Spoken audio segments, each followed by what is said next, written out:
नमस्कार फ्रेंड्स, मैं आचार्य रेखा जैन अपने YouTube चैनल एस्ट्रो रेखा पर आपका बहुत बहुत स्वागत करती हूँ। एक महत्वपूर्ण सूचना, जैसा कि फ्रेंड्स आप सबको पता है, हम अपनी वीडियो के अंत में अपने किसी एक सब्सक्राइबर के किसी एक प्रश्न का उत्तर देते हैं। आपको कमेंट बॉक्स में अपना प्रश्न लिखना है, अपनी date of birth, time of birth और प्लेस ऑफ बर्थ लिख देना है। आप में से ही किसी एक सब्सक्राइबर के किसी एक प्रश्न का उत्तर हम अपनी नेक्स्ट वीडियो के अंत में देंगे। आपको मेरा वीडियो पसंद आए तो इसको लाइक एंड शेयर कीजिए और मेरे चैनल को फ्रेंड्स सब्सक्राइब कीजिए। कभी कभी किसी जातक का वैवाहिक जीवन इतना कलहपूर्ण हो जाता है कि उसको अपना जीवन बद से बदतर लगने लगता है। जन्म पत्रिका में ऐसा कौन सा दुर्योग होता है जिससे इस प्रकार की परिस्थितियों का निर्माण होता है? जातक स्त्री या पुरुष कोई भी हो सकता है। आज के हम इस वीडियो में ऐसे ही एक दुर्योग के बारे में चर्चा करेंगे जिससे कि व्यक्ति के वैवाहिक जीवन में इस प्रकार की परिस्थितियां उत्पन्न होती हैं। फ्रेंड्स, जन्म पत्रिका में इस प्रकार के दुर्योग के होने के लिए दो शर्तें पूर्ण होनी आवश्यक है। तो ये दो शर्तें कौन कौन सी हैं हम जानते हैं। पहली शर्त, लगन भाव, जो हमारा प्रथम भाव है। जैसा कि मैंने पिछली वीडियो में बताया हुआ है आपको, आप आई बटन से चेक कर सकते हैं। लगन भाव में दो या दो से अधिक पाप ग्रह या क्रूर ग्रह विराजमान हो। राहु, केतु, शनि ये पाप ग्रह की श्रेणियों में आते हैं और मंगल और सूर्य क्रूर ग्रहों की श्रेणियों में आते हैं। तो पहली शर्त, प्रथम भाव लगन में दो या दो से अधिक पाप ग्रह या क्रूर ग्रह विराजमान हो। और दूसरी शर्त, लगन का स्वामी लग्नेश और सप्तम भाव का स्वामी सप्तमेश दोनों अष्टम भाव में हो। अब देखिए, लगन का स्वामी और सप्तम भाव का स्वामी अष्टम भाव में विराजमान हो। फ्रेंड्स, अष्टम भाव से स्थायी दुखों को देखा जाता है। चलिए फ्रेंड्स, अब हम उदाहरण के माध्यम से समझते हैं। देखिए, अगर आपकी लग्न मेष है, मेष लग्न में लग्नेश बनता है मंगल और सप्तम भाव का स्वामी बनेगा शुक्र। मैंने आपको पहले ही सारी लग्न और लग्नेश और सबके स्वामियों के बारे में पिछली वीडियो में मैं आपको बता चुकी हूँ, आप आई बटन से चेक कर सकते हैं। तो मेष लगन में लगन का स्वामी बना मंगल और सप्तम भाव का स्वामी बना शुक्र, क्योंकि 7 नंबर की राशि आएगी लग्न में। और मंगल और शुक्र जाकर बैठ गए अष्टम भाव में। साथ ही मेष लगन में राहु, केतु, शनि या सूर्य में से दो या अधिक पाप ग्रह लगन में विराजमान हो। तो ऐसे जातक का, मेष लगन के जातक का वैवाहिक जीवन फ्रेंड कष्ट में होगा। अब देखिए, समझिए, अगर मान लीजिए व्यक्ति की लगन वृश्चिक लगन है, दूसरे नंबर की लगन वृश्चिक लगन है जातक की, तो ऐसे में सप्तम भाव का में स्वामी बना शुक्र, लग्नेश मंगल और सप्तम भाव का स्वामी 2 नंबर की राशि आएगी तो सप्तम भाव का स्वामी बनेगा शुक्र।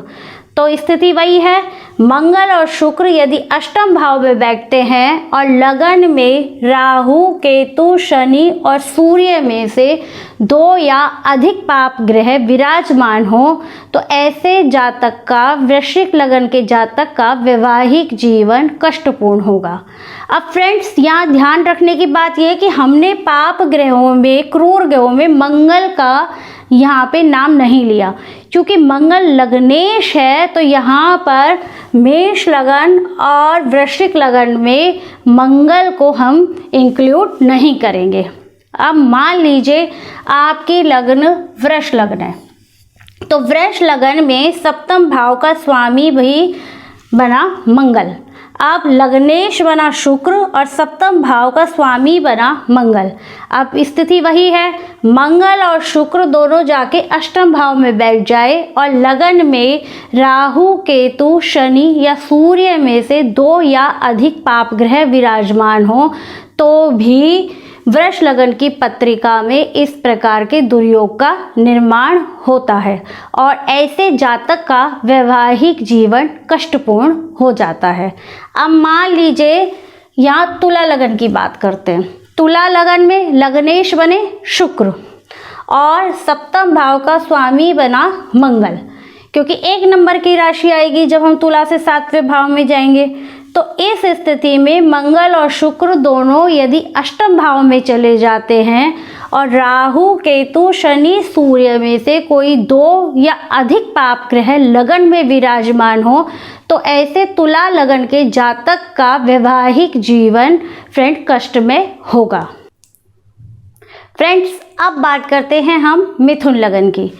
मिथुन लगन में लग्नेश बना बुध और सप्तम भाव का स्वामी बना गुरु, क्योंकि 9 नंबर की राशि सप्तम भाव में आएगी। अब लग्नेश और सप्तम भाव का स्वामी बुध और गुरु चले गए अष्टम भाव में मिथुन लगन में, और लगन में राहु केतु शनि सूर्य मंगल। अब यहाँ हम मंगल को भी इंक्लूड करेंगे। इन 5 ग्रहों में से कोई भी 2 या 2 से अधिक ग्रह विराजमान हो तो ऐसी परिस्थिति में मिथुन लगन के जातक का वैवाहिक जीवन कष्टपूर्ण होगा। अब मान लीजिए लगन होती है कन्या लगन। अब कन्या लगन में भी लग्नेश बने बुध और सप्तम भाव में राशि आएगी मीन, तो सप्तम भाव के सप्तमेश बने गुरु। तो वही स्थिति, बुध और गुरु चले गए अष्टम भाव में। तो इस प्रकार की परिस्थिति में कन्या लगन के जातक का भी जीवन वैवाहिक जीवन कष्टपूर्ण रहेगा। अब इसको समझिए, आपकी लगन बनती हो धनु लगन। अब धनु लगन में लग्नेश बने गुरु और लगन में राहु केतु शनि सूर्य मंगल में से 2 या अधिक पाप ग्रह हों और सप्तम भाव का स्वामी बना बुध, तो भी वही स्थिति, बुध और गुरु अष्टम भाव में विराजमान होंगे तो धनु लगन की पत्रिका में भी इस स्थिति का निर्माण होगा। अब यही बात हम देखते हैं मीन लगन में। मीन लगन में भी हमारे सप्तम भाव का स्वामी बनता है बुध, तो यही परिस्थिति मीन लगन में भी उत्पन्न होगी। ऐसे जातक का वैवाहिक जीवन कष्टपूर्ण रहेगा। फ्रेंड्स, अब बात करते हैं हम कर्क लगन की।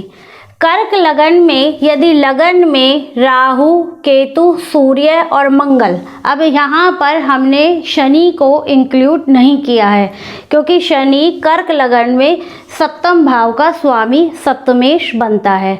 अब कर्क लगन में इन 4 ग्रहों में से 2 या 2 से अधिक पाप ग्रह या क्रूर ग्रह विराजमान हो और अष्टम भाव में चंद्र और शनि विराजमान हो तो कर्क लगन में इस स्थिति का निर्माण होता है।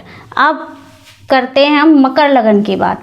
मकर लगन में लग्नेश बने शनि और सप्तम भाव के स्वामी बने चंद्रमा, तो वही लगन में राहु केतु सूर्य और मंगल में से कोई भी 2 या अधिक ग्रह विराजमान हो और अष्टम भाव में चंद्र और शनि विराजमान हो तो मकर लगन की पत्रिका में इस दुर्योग का निर्माण होता है। फ्रेंड्स, अब बात करते हैं हम सिंह लग्न में। सिंह लग्न में जैसा कि हमें पता है लग्नेश बनते हैं सूर्य और सप्तम भाव के स्वामी बनते हैं शनिदेव, तो इसमें हम लगन में राहु केतु या मंगल को ही शामिल करेंगे क्योंकि सूर्य हमारा लग्नेश है और सप्तम भाव का स्वामी शनि बनता है।